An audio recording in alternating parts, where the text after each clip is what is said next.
Bertahan hidup, teriakan Raden Kuning membuat Putri Cala terkejut. Tenaga yang dikerahkannya pada sisik emas buyar. Sisik emas kembali jatuh ke genggaman tangannya. Raden Kuning yang penasaran meminta sisik emas itu. Dalam benaknya jika Putri Cala saja mampu membuat sisik itu melayang, dengan kekuatan tenaga semesta yang dimilikinya mungkin saja sisik itu bisa melayang lebih tinggi lagi. Biar aku mencobanya, Putri. Semoga ini bisa menjadi petunjuk kita keluar dari sini. Putri Cala kemudian menyerahkan sisik emas yang berasal dari tubuhnya itu kepada Raden Kuning. Pria yang memiliki kepandaian tinggi itu menerima sisik emas dengan raut wajah tak menentu. Ia menahan nafas sebelum akhirnya mulai mengerahkan tenaga semesta. Raden Kuning mengerahkan tenaga semesta. Namun sisik emas tak mau bereaksi. Ia tetap diam tak bergerak. Setelah beberapa kali mencoba, Raden Kuning akhirnya mengembalikan sisik emas kepada Putri Cala. Aneh. Mengapa ketika di genggaman tanganmu, sisik emas ini bereaksi? Tetapi di tanganku ia diam. Mungkin sisik emas ini memang hanya bisa bereaksi dengan dirimu. Ini aku kembalikan. Berarti tertutup peluang kita untuk keluar dari sini. Aku belum tahu siapa namamu.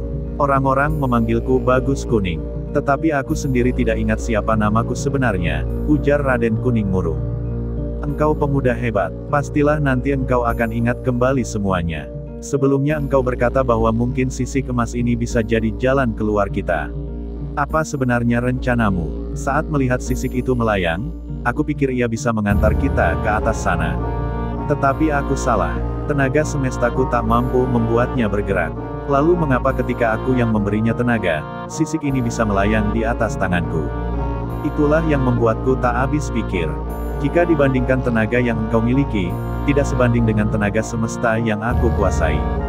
Tetapi ketika Kiai Layon menyembuhkanmu tadi, aku memang merasakan ada tenaga lain dalam tubuhmu. Mungkin tenaga lain itulah yang menggerakkannya.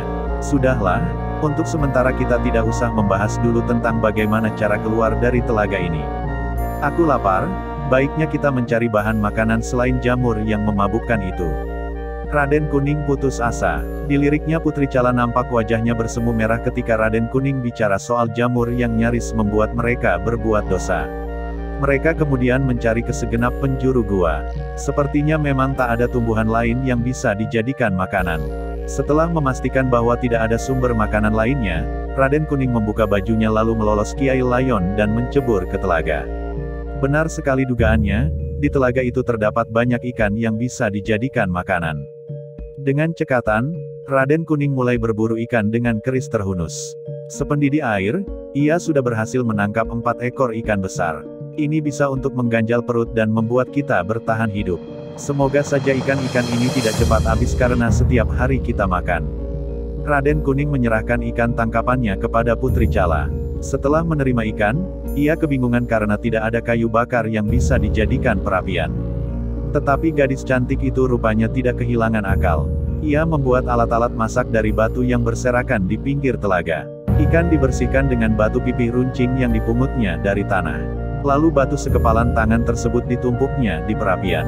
Putri Cala mengerahkan tenaga dalamnya dan batu-batu yang dikumpulkannya itu membara. Engkau cerdas sekali, Putri. Aku pun tidak terpikir bagaimana membuat perapian di tempat ini. Raden Kuning yang memperhatikan Putri Cala, memuji kecerdasannya. Malam itu, bulan sedang purnama.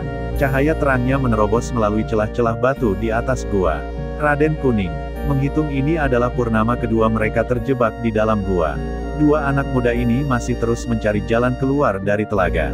Mereka pastinya tidak mau hingga tua terkurung di telaga. Putri Cala sedari sore menyelam ke dasar telaga.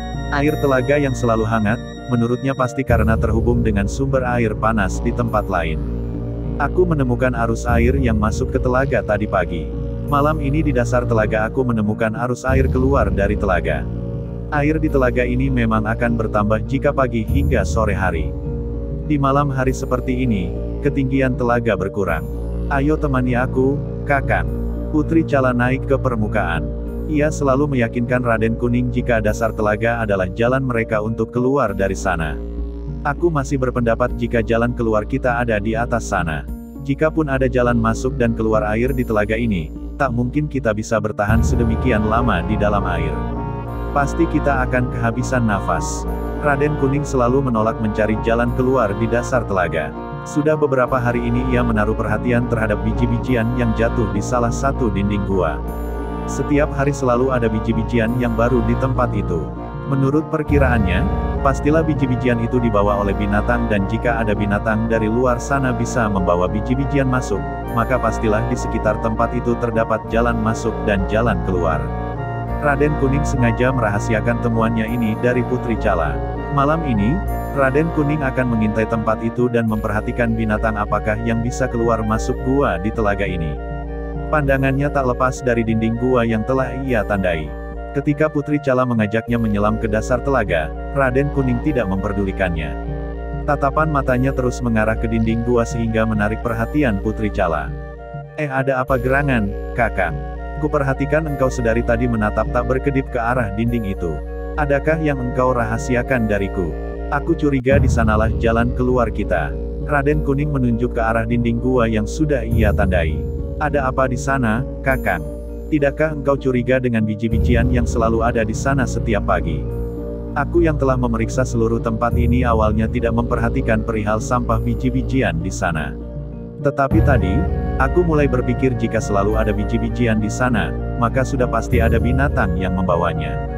Oleh karena itu, malam ini kita harus mengintai dinding itu. Raden Kuning menjelaskan. Putri Chala tertarik dengan pendapat Raden Kuning. Setelah mengeringkan rambut dan pakaiannya yang basah di sisi lain yang tersembunyi di telaga itu, ia duduk di sebelah Raden Kuning. Putri Chala yang memang berperangai riang dan manja tanpa sungkan duduk dekat sekali dengan Raden Kuning. Nafasnya yang halus bahkan dapat dirasakan oleh Raden Kuning. Boleh aku bertanya kepadamu, Putri? Sambil mengisi waktu, Raden Kuning bertanya. Apakah yang ingin engkau ketahui, Kakang? Jika memang kita ditakdirkan selamanya di sini, bagaimana kita mengisi hari-hari kita hingga tua di telaga ini? Janganlah engkau berkata yang tidak-tidak, Kakang. Yakinlah bahwa kita pasti akan keluar dengan selamat dari tempat ini. Bagaimana jika keyakinanmu itu ternyata tidak terbukti? Berdua saja denganmu di sini bukan sesuatu yang menakutkanku. Selama kita akur seperti sekarang ini, aku tak keberatan jika sampai hari tua tetap di sini bersamamu. Putri Chala menundukkan wajahnya. Meskipun cahaya bulan remang, Raden Kuning dapat mengetahui jika gadis cantik itu wajahnya bersemu merah. Maukah engkau menjadi istriku? Kakang, soal yang satu itu, biarlah ayahku saja yang memutuskannya. Putri Chala menghindar. Bagaimana kita menghadap ayahmu jika kita tidak bisa keluar dari tempat ini? Aku mulai berpikir jikalau sumber makanan kita di telaga ini habis, tentu kita akan memakan jamur beracun itu sebagai bahan makanan. Lalu akan terjadi peristiwa seperti yang kemarin. Oleh karena itu, aku butuh jawabanmu. Raden Kuning ternyata berpikiran jauh ke depan. Di liriknya Putri Chala masih menundukkan wajahnya. Jika memang ikan di telaga itu yang menjadi sumber makanan kita habis, memang mau tak mau kita makan jamur yang terus tumbuh subur di tempat ini. Tetapi jika kita makan jamur itu, maka akan terulang peristiwa seperti kemarin saat kita pertama sampai di sini. Kakang, aku menurut saja apa keputusanmu. Suara Putri Chala bergetar hebat. Raden Kuning dapat menangkap getaran suaranya yang berbeda dari biasanya. Tetapi aku ingin berkata jujur kepadamu. Jika kita sampai menikah di tempat ini dan suatu saat kita berhasil keluar dengan selamat, di luar sana aku telah memiliki seorang istri. Ia bernama Hamnah Putri Cinde. Istriku itu tak lain adalah putri dari Ketua Litantong yang memimpin di perkampungan Muara Sungsang. Putri Chala nampak terkejut dengan pengakuan jujur Raden Kuning. Untuk sementara ia tak berkata-kata. Gadis cantik itu nampak ragu-ragu untuk menjawab pernyataan jujur dari Raden Kuning. Ia kemudian mengangkat kepalanya yang semula tertunduk, matanya dialihkannya ke arah dinding gua yang telah ditandai Raden Kuning. Biarlah nanti saja kita bahas persoalan itu, Kakang. Jika nanti ikan di telaga itu telah habis, baru kita bahas lagi pertanyaanmu tadi. Putri Chala berhasil mengalihkan perhatian Raden Kuning. Mereka berdua kemudian berjaga mengawasi dinding gua. Tak ada lagi obrolan serius yang disampaikan oleh Raden Kuning. Hingga dini hari, keduanya tak bisa menahan kantuknya. Angin yang sebelumnya tidak terasa, tiba-tiba saat dini hari itu berhembus sepoi sehingga menyirap dua anak muda itu. Wah, kita kecolongan. Bangunlah Kakang. Di dinding gua ini ada biji-bijian yang baru. Rasanya masih hangat. Menurutku baru saja sampah biji-bijian ini dibawa ke dalam gua. Suara Putri Cala membangunkan Raden Kuning. Tanpa mengulet lagi, Raden Kuning menghampiri dinding gua tempat ditemukan sampah biji-bijian baru. Sampah biji-bijian ini ada di cerukan dinding gua. Tak mungkin ia dijatuhkan kelelawar dari atas sana. Pasti ia dibawa melalui jalan lain. Ah, sayang kita tertidur sehingga tidak mengetahui binatang apa yang masuk ke telaga ini dan bagaimana cara ia masuk. Sesal Raden Kuning.